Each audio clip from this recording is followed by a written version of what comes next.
दोस्तों नमस्कार। के पनगोत्रा एक बार फिर आपसे मुखातिब और आप पनगोत्रा कंसेप्ट के साथ हैं।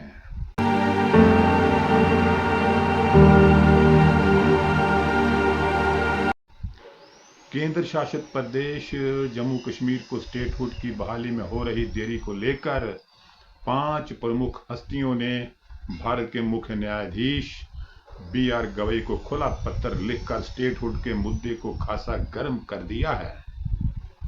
खुला पत्र लिखने वालों में पूर्व केंद्रीय गृह सचिव गोपाल पिल्लई, जम्मू कश्मीर के लिए वार्ताकार समूह की पूर्व सदस्य राधा कुमार, भारतीय सेना के सेवानिवृत्त मेजर जनरल अशोक के मेहता, भारतीय वायुसेना के सेवानिवृत्त एयर वाइस मार्शल कपिल काक और अंतरराज्यीय परिषद के पूर्व सचिव अमिताभ पांडे शामिल हैं।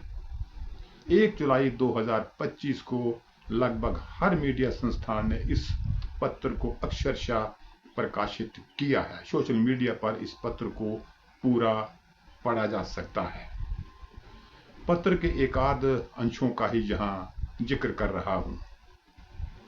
पत्र में उन्होंने लिखा है, राज्य का दर्जा समाप्त कर उसे 2 केंद्र शासित प्रदेशों में बदल देना संविधान के खिलाफ है।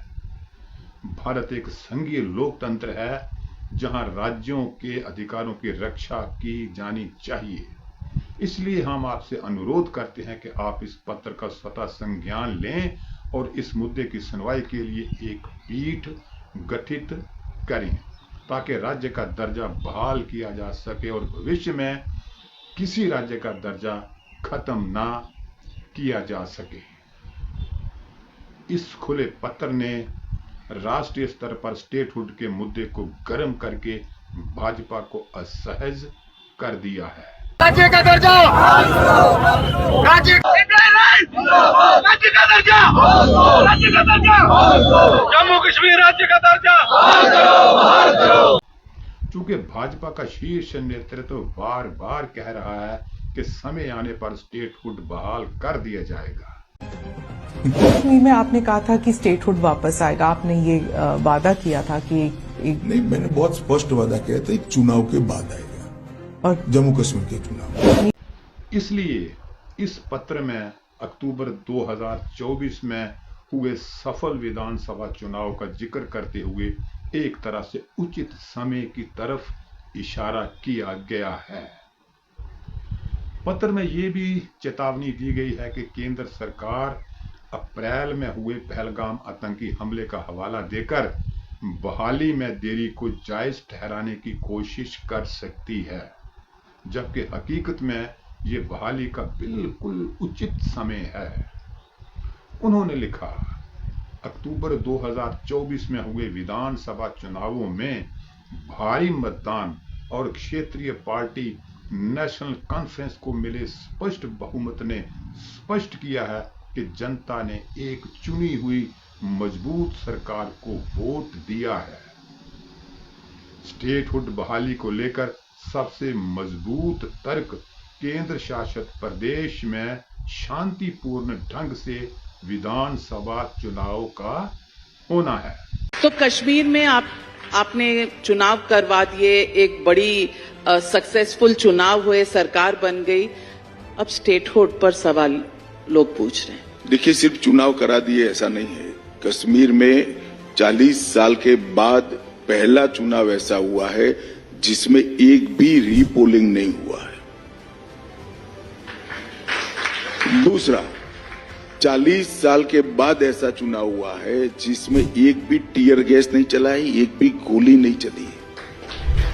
और बहुत लंबे समय के बाद ऐसा चुनाव हुआ है जहां 60% लोगों ने अपना मताधिकार का उपयोग किया है, चाहे घाटी हो चाहे जम्मू। मैं मानता हूं ये बहुत बड़ा परिवर्तन है। जब अक्टूबर 2024 में जनता ने विधानसभा चुनाव में उम्मीद से ज्यादा जोश का परिचय दिया, तो क्या जनता ने इस उम्मीद से वोट किया था कि जम्मू कश्मीर केंद्र शासित प्रदेश बना रहे? वैसे तो स्टेटहुड बहाली की चर्चा कश्मीर घाटी में रोजमर्रा का मुद्दा है, लेकिन इस चर्चा को तब से सूबा जम्मू में भी बल मिला जब मुख्यमंत्री उमर अब्दुल्ला ने कहा कि वह राज्य का दर्जा वापस लाने के लिए राजनीतिक सत्ता छोड़ने को तैयार हैं। जल्दी हो अच्छा। यहाँ तक कि मैंने एक अखबार के जरिए पढ़ा है कि स्टेटहुड बहाल होगा, लेकिन उसके लिए नए सिरे से असेंबली इलेक्शन करने होंगे। कराइए, किसने रोका? हमें अपनी कुर्सी की फिक्र नहीं है। उनको शायद जिसने ये, मैं जानता हूँ ये कहानी कहाँ से आई, मैं जानता हूँ ये यहाँ के अखबार में कहाँ से प्लांट हुआ, और ये प्लांट हुआ सिर्फ इस गर्ज से कि एमएलए जो है वो डर जाएं और कहें नहीं नहीं नहीं छोड़ो, फिर हम 5 साल इंतजार करेंगे। ये स्टेटहुड किसी एमएलए के लिए नहीं है, ये स्टेटहुड यहाँ की हुकूमत के लिए नहीं है, ये स्टेटहुड जम्मू कश्मीर के लोगों के लिए है, और हम एमएलए जो है इसमें रुकावट नहीं बनेंगे। तो अगर हमें धमकी दी जा रही है कि स्टेटहुड के लिए असेंबली को डिसॉल्व करना होगा, करिए। जिस दिन आप स्टेट लाते हो, जिस दिन आप यहाँ स्टेट बनाते हो, मैं दूसरे दिन जो है गवर्नर साहब से कह के असेंबली डिसॉल्व करा लूंगा। हमें डराने की कोशिश मत करिए। स्टेटहुड हमारा हक है, हमें स्टेटहुड दे दीजिए। ये कहानियां जो है अखबारों में प्लांट मत करिए, ये बात चलेगी नहीं। इस समय उमर अब्दुल्ला के बयान को एक साहसिक कदम के रूप में देखा जा रहा है। समझा ये जा रहा है कि उनकी पार्टी नेशनल कॉन्फ्रेंस सत्ता के पीछे भागने के बजाय प्रदेश में पूर्ण लोकतांत्रिक अधिकारों को बहाल करने पर केंद्रित है। उमर अब्दुल्ला के बयान पर नेशनल कॉन्फ्रेंस के सियासी विरोधी चाहे जो मर्जी कहें, लेकिन उमर अब्दुल्ला परोक्ष रूप से यानी इनडायरेक्टली ये कहना चाहते हैं कि भले ही जम्मू कश्मीर की समूची सत्ता संभाल लो, मगर राज्य का दर्जा दे दो। आखिर उमर अब्दुल्ला की इस बात के मायने क्या है कि सत्ता के पीछे भागने के बजाय वह प्रदेश में पूर्ण लोकतांत्रिक अधिकारों की बहाली चाहते हैं। फिलहाल केंद्र ने इस बात के कोई स्पष्ट संकेत नहीं दिए हैं कि राज्य का दर्जा बहाल करने की प्रक्रिया शुरू हो गई है। राज्य का दर्जा बहाल करने में कई राजनीतिक, प्रशासनिक और विधायी दुश्वारियां हो सकती हैं, लेकिन सबसे बड़ी बात भाजपा के लिए राजनीतिक जोखिम की हो सकती है। अगर उमर अब्दुल्ला एक मुकम्मल रियासत के मुख्यमंत्री के रूप में वापस आते हैं तो नेशनल कॉन्फ्रेंस का प्रभाव फिर से वैसा ही हो जाएगा जैसा पहले हुआ करता था। क्या भाजपा ऐसे परिदृश्य को पसंद कर सकती है? भाजपा 2029 के आम चुनावों से पहले इस परिदृश्य से बचना चाहेगी।